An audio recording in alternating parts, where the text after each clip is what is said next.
예, 안녕하십니까. 국민의힘 소상공인 위원장 최승재 의원입니다.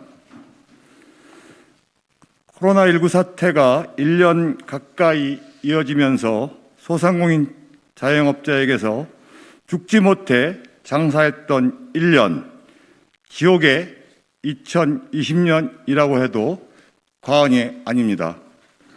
2019년 소상공인 실태조사 결과에 따르면 소상공인 10명 중 8명은 임차인이었고 서울 지역의 평균 월세는 월 165만 원입니다. 그러나 정부의 3차 재난지원금은 한 달 월세도 못 미치는 단기책에 불과할 뿐입니다. 이런 와중에 소상공인의 생존과 직결된 또 하나의 태풍이 아무런 대책 없이 몰아닥치고 있습니다. 지난 2018년에 이어 21대 총선에서도 더불어민주당과 한국노총이 합의한 근로기준법의 5인 미만 사업장 확대 적용이 국회의 문턱을 넘으려고 하고 있습니다. 지난 20대 국회에서는 소상공인연합회 회원단체들의 강력한 반발로 정책협약 철회를 이끌어낸 바 있습니다. 근로자들의 삶의 질을 높이고 근로자들의 근무 환경을 개선하는 것에 대해서 반대할 이유는 없습니다. 그러나 그 이면을 들여다보면 일거리는 사라지고 있는데 일자리만 늘리겠다는 현 정부의 모순된 노동정책과 맥을 같이 하고 있습니다. 2명이 운영하는 가게에서 1명이 연차 휴가를 쓰게 되면 가게 문을 닫아야 하는 상황에 직면하게 됩니다. 초과 근로수당, 연차, 유급 휴가 등 비용이 수반되는 규제가 영세 소상공인에게 적용될 경우 인건비 부담은 폭발적으로 늘어날 것입니다.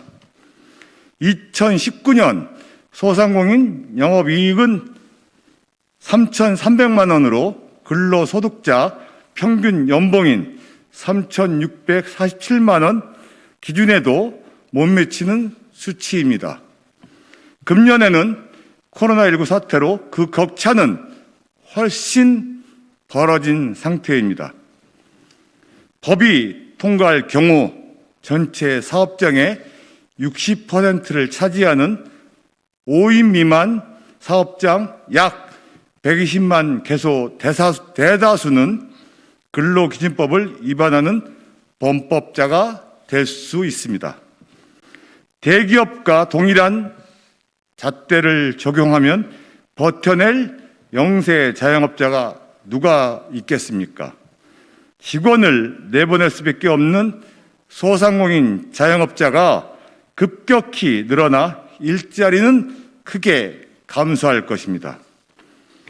급격한 최저임금 인상으로 영세 중소기업 근로자들에게 저녁을 굶는 삶을 초래했듯이 5인 미만 근로기준법 전면 적용도 고용 절벽과 폐업이라는 부작용에 몸살을 앓게 될 것입니다.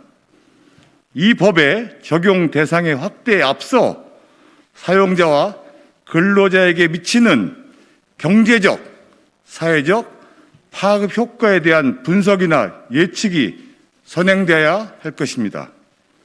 더불어민주당은 압도적인 의석수를 내세워 법안을 강행 처리해서는 안 됩니다. 무엇보다 근로기준법을 준수하는 데 필요한 지원이 선행되어야 할 것입니다. 저는 오늘 상시 4명 이하의 근로자를 사용하는 사업 또는 사업장에 대해 근로기준법의 규정을 적용을 위해 필요한 비용이 전부 또는 일부를 국가가 지원하도록 하는 근로기준법 일부 개정 법률안을 대표 발의했습니다.